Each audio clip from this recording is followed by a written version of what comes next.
Hi students, നമ്മൾ ഇന്ന് discuss ചെയ്യാൻ പോകുന്നത് ടു സ്റ്റേറ്റ് സീക്വൻസ് കൺട്രോൾ ആണ്. ഓക്കെ, അപ്പൊ ടു സ്റ്റേറ്റ് സീക്വൻസ് കൺട്രോളിൽ നമ്മൾ എന്താണ് ചെയ്യുന്നത്? അതിൽ രണ്ട് AC റെഗുലേറ്റേഴ്സ്, ഇതൊരു AC റെഗുലേറ്റർ ആണ്, ഇതൊരു AC റെഗുലേറ്റർ ആണ്. ഓക്കെ, അപ്പൊ രണ്ട് AC വോൾട്ടേജ് റെഗുലേറ്റേഴ്സ് നമ്മൾ എന്തായിട്ട് കണക്ട് ചെയ്യുന്നു? പാരലൽ ആയിട്ട് കണക്ട് ചെയ്യുന്നു. Okay, so two stage sequence control of AC regulators employs two stages in parallel.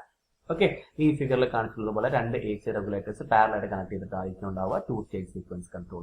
Okay, ഇതിൽ നമ്മൾ കൊടുത്തിട്ടുള്ളത് നമ്മൾ സാധാരണ AC വോൾട്ടേജ് കൺട്രോളേഴ്സിൽ എന്താണ് നമ്മൾ ചെയ്തത്? ഇൻപുട്ടിലും AC ആണ്, ഔട്ട്പുട്ടിലും AC ആണ്. നമ്മളിവിടെ ഇൻപുട്ടിൽ AC നമ്മൾ കൊടുത്തിട്ടുള്ളത് ട്രാൻസ്ഫോമർ വെച്ചിട്ടാണ്. ആ ട്രാൻസ്ഫോമറിന്റെ സെക്കൻഡറി എന്താണ്? സെന്റർ ടാപ്ഡ് ആണ്. ഓക്കെ, ഇതിൽ നിങ്ങൾ ശ്രദ്ധിക്കേണ്ട ഒരു കാര്യം, നമ്മുടെ പ്രൈമറിയിലെ ഈ ഒരു പ്രൈമറിയിൽ ഉള്ള വോൾട്ടേജ് ES എന്ന് പറഞ്ഞാൽ എത്രയാണ്? ES is equal to EM sine omega t ആണ്. ഓക്കെ, അതായത് നമ്മളെ പ്രൈമറി നമ്മൾ അതൊരു സിംപ്ലിസിറ്റിക്ക് വേണ്ടിയിട്ട് നമ്മൾ ഒന്ന് അസ്യൂം ചെയ്തെന്ന് മാത്രമേ ഉള്ളൂ. ഓക്കെ, അത് വർക്കിംഗ് നമുക്ക് ഈ ടു സ്റ്റേറ്റ് സീക്വൻസിനുള്ള ബേസിക് വർക്കിംഗ് പഠിച്ചാൽ മതി. ഓക്കെ, അപ്പൊ നമുക്ക് അതുകൊണ്ട് നമുക്ക് എളുപ്പത്തിൽ പറയാൻ വേണ്ടി നമ്മൾ എന്ത് പറഞ്ഞു? ഇതിന്റെ ES equal to EM sine omega t. Okay, ഇനി നിങ്ങൾക്ക് ശരിക്കും പ്രാക്ടിക്കൽ കേസിൽ ചിലപ്പോൾ നമുക്ക് പല രീതിയിലുള്ള കാര്യങ്ങൾ വരാം. അപ്പൊ നമ്മൾ ഈ ഒരു വർക്കിംഗ് എക്സ്പ്ലെയിൻ ചെയ്യാൻ വേണ്ടിയിട്ട് നമ്മൾ എടുക്കുന്ന ഒരു കാര്യമാണ് നമ്മൾ source voltage ES equal to EM sine omega t ആണ്. അപ്പൊ പ്രൈമറിയിൽ പ്രൈമറി ടു സെക്കൻഡറി, ഓരോ സെക്കൻഡറി ഇപ്പൊ നമുക്ക് രണ്ട് സെക്കൻഡറി ഉള്ളത് അല്ലെ, അപ്പൊ ഓരോ സെക്കൻഡറിയും പ്രൈമറി ആയിട്ടുള്ള ടേൺസ് റേഷ്യോ എന്താണ്? യൂണിറ്റി ആണ്. ഓക്കെ, അതുകൊണ്ട് ഇവിടെ EM സൈൻ ഒമേഗ ടി നമ്മൾ പ്രൈമറിയിൽ ഉണ്ടെങ്കിൽ സെക്കൻഡറിയിൽ ഈ ഒരു പോർഷനിൽ എന്താ ഉള്ളത്? EM സൈൻ ഒമേഗ ടി ആണ്. ഇനി സെക്കൻഡറിയിലെ ഈ ഒരു പോർഷനിലുള്ളത് എന്താണ്? EM സൈൻ ഒമേഗ ടി ആണ്. ഓക്കെ, അപ്പോൾ നിങ്ങൾ ആലോചിക്കേണ്ട ഒരു കാര്യം, പ്രൈമറിയിൽ നിന്ന് ഈച്ച് ഓഫ് ദ സെക്കൻഡറി, ഓരോ സെക്കൻഡറിയിലോട്ടുള്ള ടേൺസ് റേഷ്യോ എന്താണ്? യൂണിറ്റി ആണ്. പ്രൈമറിയിൽ നിന്ന് ഈ ഒരു സെക്കൻഡിലോട്ടുള്ള ടേൺസ് റേഷ്യോ യൂണിറ്റി ആണ്, പ്രൈമറിയിൽ നിന്ന് ഈ സെക്കൻഡിലുള്ള ടേൺസ് റേഷ്യോ എന്താണ്? യൂണിറ്റി ആണ്. ഓക്കെ, അപ്പോ നമ്മൾ ആലോചിക്കാം, നമുക്ക് T3യും T4ഉം T1ഉം T2 4 തൈറസ്റ്റേഴ്സ് ആണുള്ളത്. നമ്മൾ ഈ ഒരു തൈറസ്റ്റർ T3 നമ്മൾ എപ്പോഴാണ് ടേൺ ഓൺ ചെയ്യുക?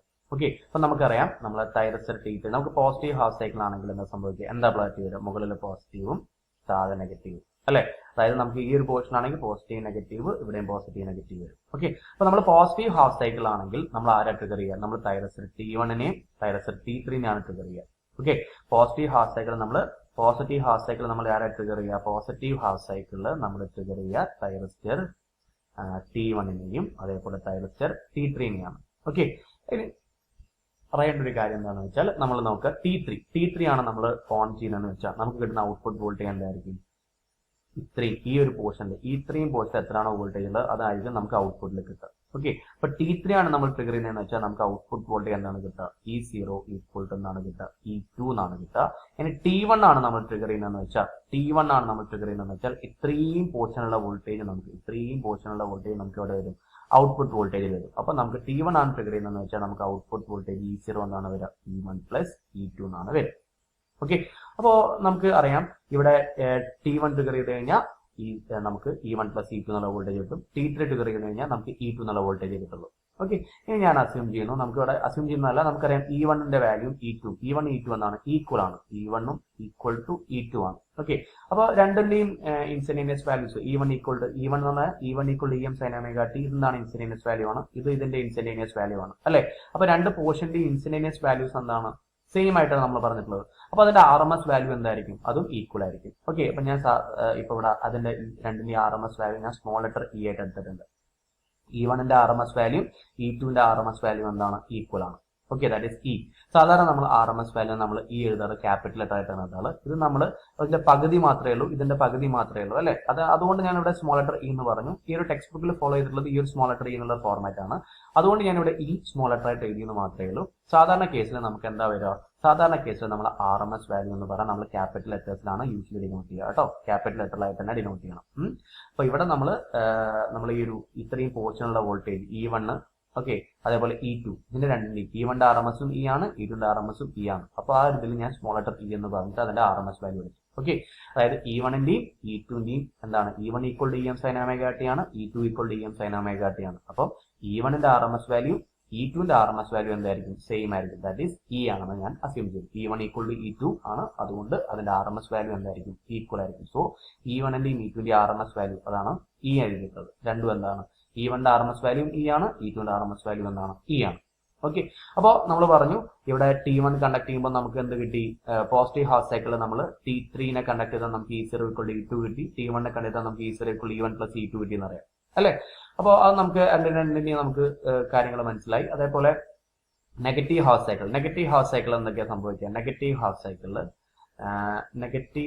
ഹാഫ് സൈക്കിൾ ആരൊക്കെയാണ് അതിൽ നമ്മൾ ട്രിഗർ ചെയ്യാം? നെഗറ്റീവ് ഹാഫ് സൈക്കിൾ ട്രിഗർ ചെയ്യുന്നത് ഏതൊക്കെയായിരിക്കും? T2നെയും അതേപോലെ T4നെ ആയിരിക്കും. ഓക്കെ, അപ്പൊ T4നെ നമ്മൾ ട്രിഗർ ചെയ്യുകയാണെങ്കിൽ നമുക്ക് ഏത് വോൾട്ടേജ് കിട്ടുക? E2 എന്ന് പറഞ്ഞ വോൾട്ടേജ് കിട്ടും. ഓക്കെ, ഇനി T2 എന്ന് നമ്മൾ ട്രിഗർ ചെയ്യുകയാണെങ്കിൽ നമുക്ക് ഔട്ട്പുട്ട് വോൾട്ടേജ് എന്താണ് കിട്ടുക? E1 പ്ലസ് E2 എന്നുള്ള ഔട്ട്പുട്ട് വോൾട്ടേജ് ആയിരിക്കും നെഗറ്റീവ് ഹാഫ് സൈക്കിളിൽ കിട്ടുക. ഓക്കെ, അപ്പൊ ഇത്രയും കാര്യങ്ങളാണ് നമുക്ക് മെയിൻ ആയിട്ട് പഠിക്കേണ്ടത്. ഇനി അടുത്തൊരു കാര്യം എന്താണെന്ന് വെച്ചാൽ നമ്മൾ T3ന്റെയും T4ന്റെയും അതായത് താഴെയുള്ള രണ്ട് തൈറസ്റ്റർ ഗ്രൂപ്പിന്റെ ആൽഫയെ നമ്മൾ 0 ആക്കിയിട്ടാണ് എടുക്കുക. പക്ഷേ T1ന്റെയും T2ന്റെയും ആൽഫയെ നമ്മൾ എന്ത് ചെയ്യുന്നു? വാരി ചെയ്യും. ഓക്കെ, വാരി ചെയ്തിട്ടാണ് നമുക്ക് ഔട്ട്പുട്ട് വോൾട്ടേജിനെ കൺട്രോൾ ചെയ്യുന്നത്. ഓക്കെ, അത്ര മാത്രമേ ഉള്ളൂ. അപ്പൊ നമ്മൾ ആദ്യം തന്നെ നമ്മൾ ഇതിന്റെ വർക്കിംഗ് പറയാൻ പോവാണ്. അതിന്റെ വേവ് ഫോമിലോട്ട് പോവാം. നമുക്ക് ആദ്യം തന്നെ നമ്മൾ ആരെ ട്രിഗർ ചെയ്തു? നമ്മൾ ആദ്യം തന്നെ T3നെ ട്രിഗർ ചെയ്തു. കാരണം T3ന്റെ ആൽഫ എന്താണ്? 0 ആണ് അല്ലേ? അപ്പോൾ നിങ്ങൾ നോക്കിയേ, T3 നമുക്ക് ട്രിഗർ ചെയ്യുകയാണെങ്കിൽ നമുക്ക് ഔട്ട്പുട്ട് വോൾട്ടേജ് എന്താ കിട്ടുക? E0 E2 കിട്ടും. Okay, E0 E2. അപ്പൊ നമ്മളിവിടെ ആദ്യം ചെയ്യേണ്ടത് രണ്ട് ഡോട്ടഡ് ലൈൻ വരച്ചു വെക്കാം. ഓക്കെ, അതായത് ഈ ഒരു കേർവ് ഇൻഡിക്കേറ്റ് ചെയ്യുന്നത് ഏതിനെയാണ്? E2 എന്ന് പറഞ്ഞ വേവ് ഫോമിനെയാണ്. E2 എന്നുള്ള വേവ് ഫോമിനാണ് ഈ ഡോട്ടഡ് ലൈൻ ഇൻഡിക്കേറ്റ് ചെയ്യുന്നത്. അപ്പൊ നമ്മൾ രണ്ട് ഡോട്ടഡ് ലൈൻ വരച്ചു വെക്കുക. E2ന്റെ ഒരു ഡോട്ടഡ് ലൈനും വരച്ചു വെക്കുക, അതുപോലെ തന്നെ E1ന്റെ ഒരു ഡോട്ടഡ് ലൈനും വരച്ചു വെക്കുക. എന്നിട്ട് നമുക്ക് വേണ്ട പോർഷൻസ് എന്ത് ചെയ്യുക? ഡാർക്ക് ചെയ്യുക. അതായത് നിങ്ങൾ ഇങ്ങനെ രണ്ട് കേർവുകൾ വരച്ചു വെക്കുക. ഇതൊന്ന് E2 ആണെങ്കിൽ ഇത് E1 പ്ലസ് E2, രണ്ട് കേർവുകൾ വരച്ചു വെക്കുക. ഓക്കെ, എന്നിട്ട് എന്ത് ചെയ്യുക? നമുക്ക് വേണ്ട പോർഷൻസ് നമ്മൾ എന്ത് ചെയ്യുക? ഡാർക്ക് ചെയ്യുക. അപ്പൊ നമുക്ക് ആദ്യം ഒമേഗ ടി ഈക്വൽ ടു 0 ആരാണ്? ഒമേഗ ടി ഈക്വൽ ടു 0, അതായത് ആൽഫ ഈക്വൽ ടു 0 നമുക്ക് ആരാണ് പോസിറ്റീവ് ഹാഫ് സൈക്കിൾ കണ്ടക്ട് ചെയ്യുന്നത്? T3 ആണ് അല്ലെ? അപ്പൊ T3 കണ്ടക്ട് ചെയ്യുമ്പോൾ നമുക്ക് ഏത് വേവ് ഫോം ആണ് കിട്ടുക? E2ന്റെ വേവ് ഫോം ആണ് കിട്ടുക അല്ലെ? അപ്പൊ നിങ്ങൾ ഇവിടെ നോക്കുക, ഇവിടെ നമ്മളിവിടെ എഴുതി വെച്ചിട്ടുണ്ട് പോസിറ്റീവ് ഹാഫ് സൈക്കിളില് നമ്മൾ T3യും T4ഉം അല്ലെ? T3ന്റെയും T4ന്റെ ആൽഫ എന്താണ് വരുന്നത്? T3യും T4ഉം താഴെയുള്ള രണ്ട് തൈറസിന്റെ ആൽഫ എന്താണ്? 0 ആണ്. അപ്പൊ പോസിറ്റീവ് ഹാഫ് സൈക്കിളില് T3ക്കാണ് എന്ത് വരുന്നത്? ആൽഫ ഈക്വൽ ടു 0 ഡിഗ്രി വരുന്നത്. ഇവിടെ നമുക്ക് ആർക്കാണ് ആൽഫ ഈക്വൽ ടു 0 വരുന്നത്? നെഗറ്റീവ് ഹാഫ് സൈക്കിളില് നമുക്ക് T4നാണ് ആൽഫ ഈക്വൽ ടു 0 വരുന്നത്. അപ്പൊ നിങ്ങൾ നോക്കുക, നമ്മൾ പോസിറ്റീവ് ഹാഫ് സൈക്കിളിൽ ആരാണ് ആൽഫ ഈക്വൽ ടു 0 ആരാ കണ്ടക്ട് ചെയ്യുക? T3 കണ്ടക്ട് ചെയ്യും. അപ്പൊ T3 കണ്ടക്ട് ചെയ്യുമ്പോൾ നമുക്ക് ഏത് വോൾട്ടേജ് കിട്ടുക? T3 കണ്ടക്ട് ചെയ്ത് കഴിഞ്ഞാൽ നമുക്ക് കിട്ടുന്ന വോൾട്ടേജ് E0 ഈക്വൽ ടു എന്തായിരിക്കും? E2 ആയിരിക്കും കിട്ടുക. ഓക്കെ, അപ്പൊ നമ്മൾ എന്ത് ചെയ്യുന്നു? E0 ഈക്വൽ ടു E2നെ നമ്മൾ എന്ത് ചെയ്യുന്നു? ഡാർക്ക് ചെയ്യുന്നു. ഓക്കെ, അപ്പൊ ഇത്രയും പോർഷൻ നമ്മൾ എന്ത് ചെയ്തു? ഡാർക്ക് ചെയ്തു. ഇനി omega t equal to alpha positive half cycle നമ്മൾ ആരെ ട്രിഗർ ചെയ്യുന്നു? പോസിറ്റീവ് ഹാഫ് സൈക്കിളിൽ നോക്കുക, positive half cycle omega t equal to ആൽഫയിൽ നമ്മൾ ആരെ ട്രിഗർ ചെയ്യുന്നു? നമ്മൾ T1 ട്രിഗർ ചെയ്യും. T1 ട്രിഗർ ചെയ്ത് കഴിഞ്ഞാൽ നമുക്ക് ഔട്ട്പുട്ട് വോൾട്ടേജ് എന്താണ് കിട്ടുക? E1 plus E2. അപ്പൊ നമുക്ക് ഔട്ട്പുട്ട് വോൾട്ടേജ് എന്തായി? നിങ്ങൾ നോക്കിയ ഈ വേവ് ഫോമിൽ നേരെ E1 പ്ലസ് E2 കൊണ്ടുപോകും. അതിനത്രയും പോർഷൻ എന്ത് ചെയ്യുക? ഡാർക്ക് ചെയ്യുക. വീണ്ടും നെഗറ്റീവ് ഹാഫ് സൈക്കിൾ വന്നു. Negative half cycle alpha equal to 0 ആരാ വരുന്നത്? Negative half cycle alpha equal to 0 T4. ഇനി T4 കണ്ടക്ട് ചെയ്യുകയാണെങ്കിൽ നമുക്ക് ഔട്ട്പുട്ട് വോൾട്ടേജ് എന്താ വരിക? E2. ഓക്കെ, അപ്പോൾ നമുക്ക് നെഗറ്റീവ് ഹാഫ് സൈക്കിളിൽ T4 കണ്ടക്ട് ചെയ്യുന്ന സമയത്ത് ഔട്ട്പുട്ട് വോൾട്ടേജ് എന്താണ് വരുന്നത്? E2. ഇനി വീണ്ടും ഈ ഒരു നെഗറ്റീവ് ഹാഫ് സൈക്കിൾ നമ്മൾ ഒരു പെർട്ടിക്കുലർ ആൽഫയിൽ 5 പ്ലസ് ആൽഫ എന്ന് എടുക്കാൻ നമുക്ക് 0 തുടങ്ങുന്നതായതുകൊണ്ട് അപ്പോൾ ആരാ കണ്ടക്ട് ചെയ്യുന്നത്? നമുക്ക് നെഗറ്റീവ് ഹാഫ് സൈക്കിൾ ആരാ കണ്ടക്ട് ചെയ്യുന്നത്? T2 കണ്ടക്ട് ചെയ്ത് കഴിഞ്ഞാൽ ഔട്ട്പുട്ട് വോൾട്ടേജ് എന്താണ് കിട്ടുക? E1 plus E2. അപ്പോൾ ഔട്ട്പുട്ട് വോൾട്ടേജ് ഒക്കെ അങ്ങോട്ട് വരയ്ക്കണം നമ്മൾ. E1 പ്ലസ് E2 ഈ ഒരു കർവ് കംപ്ലീറ്റ് ചെയ്യും. അപ്പൊ ഈ ഒരു രീതിയിൽ തന്നെ നമുക്ക് കണ്ടിന്യൂസ് ആയിട്ട് വരച്ചാൽ നമുക്ക് എന്ത് കിട്ടും? ഔട്ട്പുട്ട് വോൾട്ടേജ് കിട്ടും. ഓക്കെ, അപ്പൊ നമ്മളിവിടെ അസ്യൂം ചെയ്യുന്നത് എന്താണ്? R ലോഡ് ആയതുകൊണ്ട് നമ്മുടെ കറണ്ടും വോൾട്ടേജും എന്താണ്? ഇൻ ഫേസിലാണ്. സോ നമുക്ക് ഇതിന്റെ ഏത് രീതിയിലാണോ വരച്ചത് അതേ രീതിയിൽ തന്നെ നമുക്ക് കറണ്ടിന്റെ കർവും നമുക്ക് വരയ്ക്കാം. ഓക്കെ, അപ്പൊ ഇതേപോലെ നമുക്ക് വരയ്ക്കാം. ഇനി നിങ്ങൾ നോക്കുക, കറണ്ട് വോൾട്ടേജ് എന്താണ്? Current equal to voltage divide by resistance ആണ്. അപ്പോൾ ഇവിടെ എന്താണുള്ളത്? ഇത്രയും ടേമിന്റെ ഡിവൈഡ് ബൈ റെസിസ്റ്റൻസ് ആണ് ഇവിടെ ഉണ്ടാവുക, നമുക്ക് കറണ്ടിന്റെ വേവ് ഫോമിൽ ഉണ്ടാവുക. ഇനി ഇവിടെ ഈ സംഭവം എങ്ങനെയാണ് വന്നിട്ടില്ലെന്നാണ് നമുക്ക് അറിയേണ്ടത്. ഓക്കെ, അപ്പൊ നമുക്കറിയാം എന്താണ്? E1ന്റെയും E2ന്റെയും RMS വാല്യൂ നമ്മൾ എന്തായിട്ട് അസ്യൂം ചെയ്തിട്ടുണ്ട്? E ആയിട്ട് അസ്യൂം ചെയ്തിട്ടുണ്ട്. ഓക്കെ, അപ്പോ നമുക്ക് E1 പ്ലസ് E2ന്റെ RMS വാല്യൂ എന്തായിരിക്കും? E1 പ്ലസ് E2ന്റെ RMS വാല്യൂ എന്തായിരിക്കും? നമുക്ക് എന്ത് പറയാം? E1ന്റെ RMS value E, E2ന്റെ RMS value E ആണ്. ഓക്കെ, അപ്പൊ നമുക്ക് എന്ത് പറയാം? 2E ആണ്. ഓക്കെ, അപ്പൊ 2Eന്റെ ഇതിന്റെ RMS വാല്യൂ എത്രയായിരിക്കും? 2E ആണ്. ഈ 2Eന്റെ √2 ആയിരിക്കും ഇതിന്റെ മാക്സിമം വാല്യൂ വരിക. ഈ വേവ് ഫോമിന്റെ മാക്സിമം വാല്യൂ എന്ന് പറയുമ്പോൾ ഈ 2E ഇൻറ്റു എന്താ വരിക? √2 ആണ് വരിക. അതാണ് ഇവിടെ നമ്മൾ എഴുതിയിട്ടുള്ളത്. ഓക്കെ, ഇനി അതേപോലെ ഇവിടെ E2ന്റെ RMS വാല്യൂ എന്താ നമുക്കറിയാം? E ആണെന്ന് അറിയാം. അപ്പൊ അതിന്റെ മാക്സിമം വാല്യൂ എന്താ വരിക? E into √2. അതാണ് ഇവിടെ എഴുതിയിട്ടുള്ളത്. ഇവിടെ √2 × 2e/r, ഇവിടെ എന്താ വരിക, ഇവിടെ √2. ഈ പോർഷൻ എന്ന് പറഞ്ഞാൽ എത്ര വരിക, അതവിടെ എഴുതുന്നത് √2 × e/r എന്ന് വരും. ഓക്കെ, ഇനി നിങ്ങൾ ഇത്രയും ഇതാക്കണമെന്നല്ല, നിങ്ങൾ ചുമ്മാ എന്താ എഴുതിയാൽ മതി. E1 ആണെങ്കിൽ ഇവിടെ മാക്സിമം വാല്യൂ നിങ്ങൾക്ക് ഇനി ഇങ്ങനെ എഴുതാനുള്ള നിർബന്ധം, യാതൊരു നിർബന്ധമില്ല. നിങ്ങളിപ്പോ E1 = EM sin ωt, okay, E2 = EM sin ωt ആണെങ്കിൽ നമുക്ക് എന്ത് പറയാം, ഇവിടെ വേണമെങ്കിൽ നമുക്ക് ഇവിടുത്തത് EM ആണെങ്കിൽ, ഇവിടുത്തത് നമ്മൾ EM ആണെങ്കിൽ നമുക്ക് ഇവിടെ എന്ത് പറയാം, വേണമെങ്കിൽ 2 times EM ആണെന്ന് പറയാം. ഓക്കെ, അത്ര മാത്രമേ ഉള്ളൂ. ഓക്കെ, നിങ്ങൾ ബുദ്ധിമുട്ടാണെങ്കിൽ അല്ലെങ്കിൽ കൺഫ്യൂഷൻ ആണെങ്കിൽ നിങ്ങൾ എന്ത് ചെയ്യേണ്ട ആവശ്യമില്ല.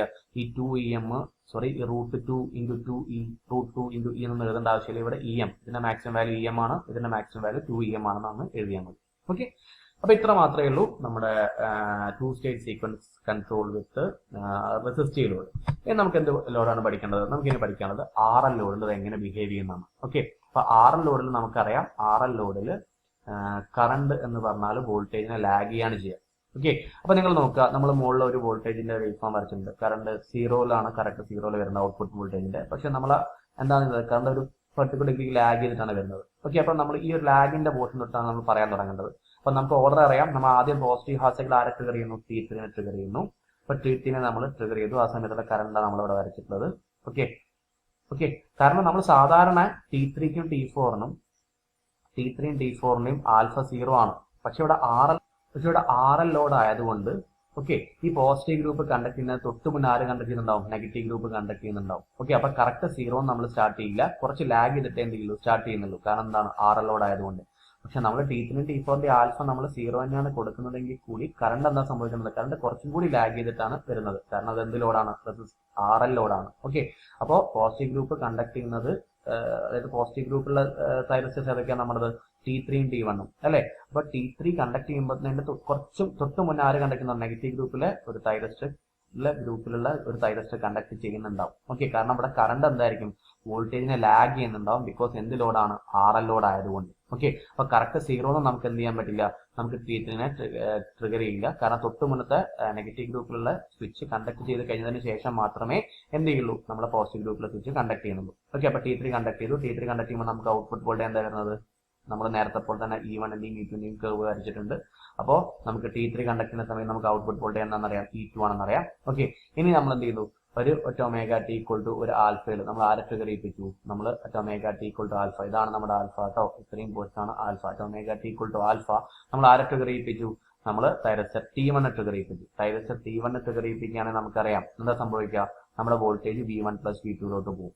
ഓക്കെ, V1 + V2 അല്ല, ഇവിടെ നമ്മൾ യൂസ് ഉള്ളത് E1 + V2. അതുവരെ വരയ്ക്കാം. അപ്പോൾ ഇത് നമ്മളിങ്ങനെ വരച്ചു. അപ്പോൾ അതിന്റെ കറണ്ട് ഇങ്ങനെ വന്നു. കറക്റ്റ് 0-ൽ 0 ആവില്ല, കുറച്ചും കൂടി കഴിഞ്ഞിട്ടേ 0 ആവുള്ളൂ. At an angle, extension angle β. കാരണം എന്താണ്, RL ലോഡാണ്. ഓക്കെ, R ലോഡ് ആണെങ്കിൽ ഈ വേവ് ഫോം കറക്റ്റ് π-ൽ 0 ആവും. അപ്പൊ നമുക്ക് കുഴപ്പമില്ല. അപ്പോൾ നമ്മുടെ തൈറസ്റ്റർ T3 കഴിഞ്ഞാൽ ഇവിടെ എന്താണ്, T1-ലെ കറണ്ട് 0 എന്നതാണ്. ഈ ഒരു പോസ്റ്റാണ് തൈറസ്റ്റർ കറണ്ട് T1 0 ആണത്. അതായത് ഈ β എന്നുള്ളൊരു പോസ്റ്റ് ഉണ്ട്, β എന്നുള്ളൊരു പോയിന്റ്. അപ്പൊ നമുക്ക് ഈ ഒരു വേവ് ഫോം ഇങ്ങനെ വന്നിട്ട് അത് എന്ത് ചെയ്യും, അത് നമ്മുടെ E1 + E2 എന്നുള്ള വേവിൽ തന്നെ കണ്ടിന്യൂ ചെയ്യും. ഓക്കെ, അപ്പൊ നമ്മൾ ചെറിയ വേവിലോട്ട് ഇനി പോകരുത് പൈക്ക് ശേഷം. കാരണം എന്താണ്, നമ്മൾ ചെറിയ വേവ് കണ്ടക്ട് ചെയ്യുന്നത് അടുത്ത സ്വിച്ച് ഏതാണ്, അടുത്ത സ്വിച്ച് നമ്മുടെ T4 കണ്ടക്ട് ചെയ്യാൻ തുടങ്ങിയിട്ടില്ല. അപ്പൊ T4 കണ്ടക്ട് ചെയ്യാൻ എവിടെ തുടങ്ങുള്ളൂ, T1 കണ്ടക്ട് ചെയ്ത് കഴിഞ്ഞ് ഓഫ് ആയതിനു ശേഷം മാത്രമേ ആര് തുടങ്ങുള്ളൂ, T4 തുടങ്ങുള്ളൂ. ഓക്കെ, അപ്പോൾ നമ്മൾ T4 കണ്ടക്ട് ചെയ്യാൻ തുടങ്ങുന്നത് എവിടെ നിന്നാണ്, ഈ ഒരു പോർഷൻ നിന്നാണ്. ഓക്കെ, ഈ ഒരു പോർഷൻ ആര് കണ്ടക്ട് ചെയ്യാൻ, നമ്മൾ T4 കണ്ടക്ട് ചെയ്യും. T4 കണ്ടക്ട് ചെയ്യുമ്പോൾ വോൾട്ടേജ് എന്തായിരിക്കും, E2 ആയിരിക്കും. ഓക്കെ, അപ്പൊ ഇത്രയും പോർഷൻ ആര് കണ്ടക്ട് ചെയ്തു, നമ്മുടെ ഈ ഒരു പോർഷനിൽ നമ്മുടെ ആര് കണ്ടക്ട് ചെയ്തു, T4 കണ്ടക്ട് ചെയ്തു. ഓക്കെ, അപ്പൊ നമുക്ക് ഇവിടെ ആരാ കണ്ടക്ട് ചെയ്തത്, ഇത് നമ്മുടെ T3, ഇവിടെ നമ്മുടെ T1, ഇവിടെ നമ്മുടെ T4 കണ്ടക്ട് ചെയ്തു. ഇനി T4 കണ്ടക്ട് ചെയ്യുന്ന സമയത്തുള്ള ഒരു കറണ്ടാണ് ഈ കാണിച്ചിട്ടുള്ളത്. ഓക്കെ, ഇനി നമ്മൾ ആരെ കണ്ടക്ട് ചെയ്യും, negative half cycle at particular ആൽഫയിൽ നമ്മൾ ആരെ ട്രിഗർ ചെയ്യും, നമ്മൾ നമ്മുടെ T2-നെ ട്രിഗർ ചെയ്യും. T2-നെ ട്രിഗർ ചെയ്ത് കഴിഞ്ഞാൽ വീണ്ടും നമ്മൾ എന്ത് ചെയ്യുന്നു, വലിയ വോൾട്ടേജിന്റെ വേവ് ഫോം പോകുന്നു. 0-ൽ ഇവിടെ നിന്ന് നിൽക്കുന്നില്ല, കുറച്ചും കൂടി കഴിഞ്ഞതിന് ശേഷം മാത്രമേ അത് ചെറിയ വോൾട്ടേജിന്റെ വേവ് ഫോമിലേക്ക് പോകുള്ളൂ. അപ്പോൾ ഇത്രയും പോർഷനിൽ കണ്ടക്ട് ചെയ്യുന്ന ആരാണ്, ഈ ഒരു പോർഷൻ മുതൽ ഈ ഒരു പോർഷൻ വരെ കണ്ടക്ട് ആരാണ്, T2. അപ്പൊ T2 എപ്പോഴേ 0 ആവുന്നുള്ളൂ, ഈ ഒരു പോർഷനിൽ മാത്രമേ എന്താണുള്ളൂ, T2 0 ആവുന്നുള്ളൂ. ഓക്കെ, അപ്പോൾ ഈ ഒരു പോർഷൻ വരെ എന്ത് ചെയ്യുന്നു, നമുക്ക് ഈ ഒരു വോൾട്ടേജ്, നെഗറ്റീവ് വോൾട്ടേജ്, ഈ ഒരു വലിയ വോൾട്ടേജിന്റെ വേവ് ഫോമിനാണ് നമുക്ക് ഔട്ട്പുട്ട് വോൾട്ടേജ് ഫോളോ ചെയ്യുക. അപ്പൊ നമുക്ക് ഇവിടെ കിട്ടുന്ന വോൾട്ടേജ് എന്തായിരിക്കും? ഇവിടെ കിട്ടുന്ന വോൾട്ടേജ് T2 ആയിരിക്കും. ഓക്കെ.